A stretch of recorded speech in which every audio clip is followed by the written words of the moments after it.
Nagnanais ka ng original parts sa motor mo pero hindi mo alam kung saan ka bibili.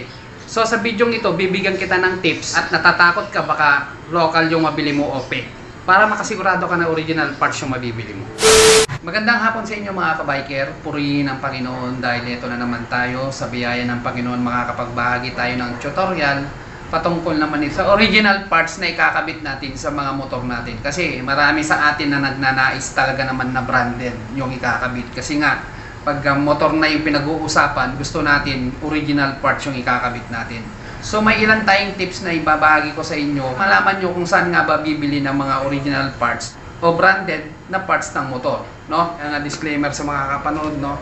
Hindi 100% na makakabili tayo. Pero ito yung mas malapit na pwede nating pagbilihan na original motorcycle parts, no? So una mga kabiker, ang maaari nyong pagbilihan ng original parts ng mga motor, no? Una sa motor shop. Yan. Meron kasing ilan-ilan sa mga motor shop na nagtitinda talaga ng original na parts ng motor, no? So hindi ko nila lahat. Meron ilan-ilan sa mga motor parts. Yan. So para mas madali, kunin natin yung parts natin at dalhin natin sa kanila.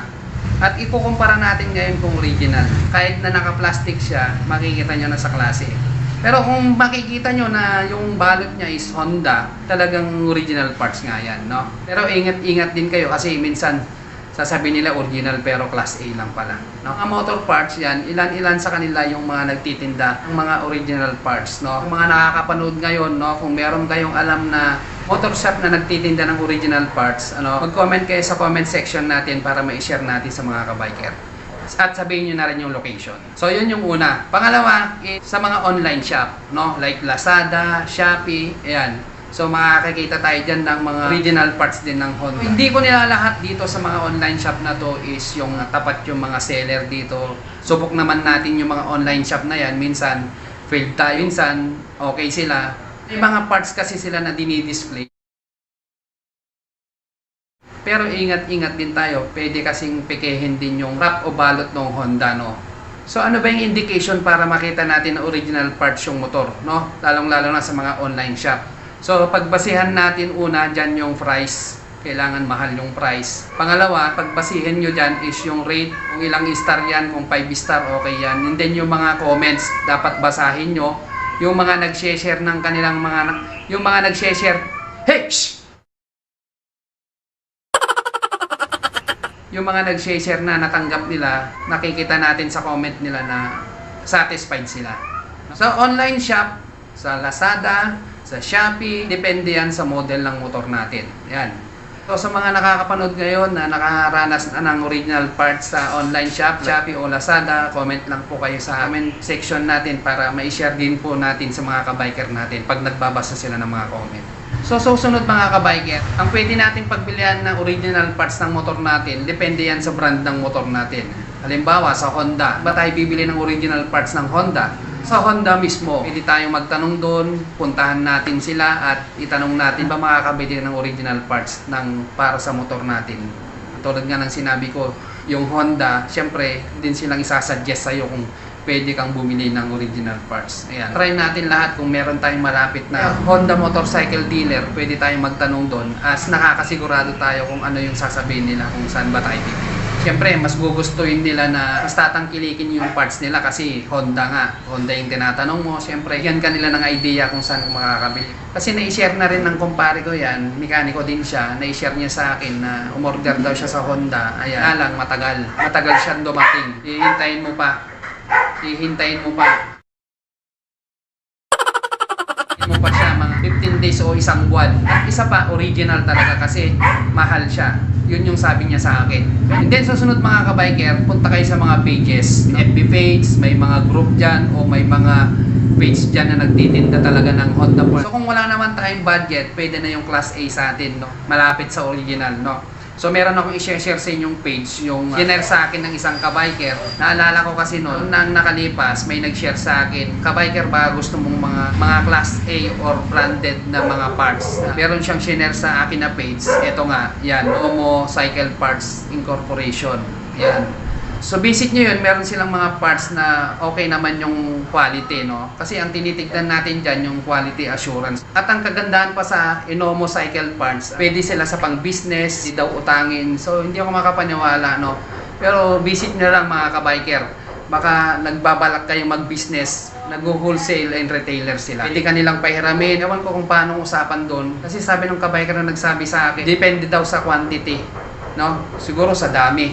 So, visit nyo na lang mga kabiker. Makakasiguro kayo sa parts na hindi kayo maloloko na fake siya, mas malapit siya sa original. No? So, panghuli mga kabiker, ito yung talagang original parts na mabibilihan natin. So, legit na legit to, no? Yung pagbibilan natin na parts. Kaya ako siya hinuli kasi ito yung talagang mabibilihan natin ng original parts. Yung mga nauna is re-rate tayo ng 8 out of 10. Ito is paniguradong original parts ito. So, saan tayo bibili nito? Sa mga nagpa-parts out ng mga pyesa ng motor, no? So marami yan sa Facebook, sa bentahan online, lalo na sa mga Honda parts, sa mga Barako. Pwede natin hanapin yan. At may mga group din sila. Ipapakita nila mismo sa inyo yung parts na na-parts out nila, picturean nila, and then i-message mo lang sila kung may available sila na ganun. Kasi ako mismo, nakakabili ako ng parts out. Yan talaga original parts talaga ng motor yan. No? Kasi parts out siya. Ibig sabihin, galing mismo sa makina. Kinalas yan, at pinaghiwa-hiwalay para makita yung parts kung ano yung kailangan mo. Hindi mo silang i-message, and then kausapin mo kung malayo, syempre shipping ang labanan dyan, no? Eh kung sa lugar mo lang, pwede mo silang tawagan, o ang labanan kasi dyan, pag malapitan lang, meet up, no? Meet up kayo, makikita mo mismo yung item, at syempre, siguradong original. Kabiker, paano naman kung hindi ako marunong magtingin ng original? So, meron akong simpleng ipapakita sa inyo para makita nyo kung anong original, no? Kasi kung hindi tayo marunong kumilatis, kailangan kahit sa itsura lang, no? So, ipapakita ko sa inyo yung carburetor kasi ito yung madalas na kailangan natin. Ito. Parehas na carburetor ng 155 to, isang local at isang original. Ayan. Ang pagbabasihan nyo, kulay ng original. At kung mapapansin nyo, no, meron siyang serial number.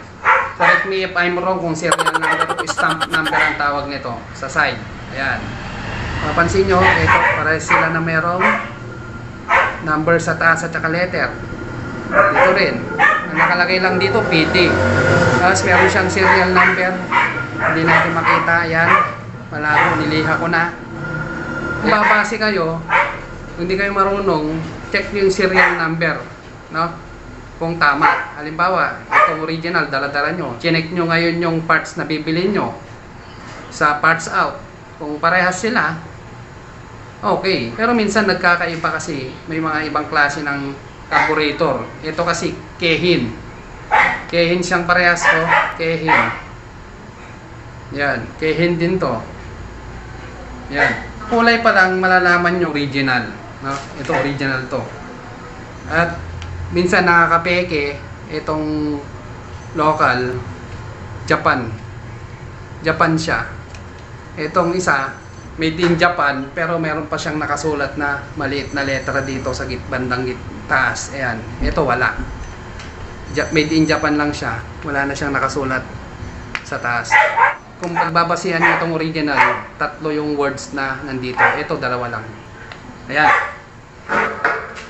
Makakasigurado kayo na original parts yung bibili nyo kasi sa parts out yan. Galing yan mismo sa makina. At hindi naman siya ganong kamahalan, no? Kasi nga parts out na siya. Pero para makasigurado kayo, magdala kayo ng mekaniko nyo para siyang tumingin, no? Kung original man yan o hindi. So, I hope na nagkaroon kayo ng idea dito sa tips natin, no? Maging wise tayo sa pagbili, lalong-lalo na nagnanais tayo ng mga original parts, no? Eh kung wala kang budget, sa class A ka na lang, no? So, tatagal din naman. So, yun lang mga kabiker, shoutout na tayo. So, unang shoutout natin, shoutout kay Jesse Tanglao at saka sa 2 gwapong delivery boy niya. Yan. And then, shoutout din kay Joss Labs. Shoutout din kay Levi Moreno. And then, shoutout din kay Amputee Rider Motovlog. And then, yung panghuli, shoutout kay Downshift Rider. Yun lang yung mga shoutout natin, no? Sa mga bago pa lang sa akin channel, huwag niyong kalimutan mag-like, share, and subscribe.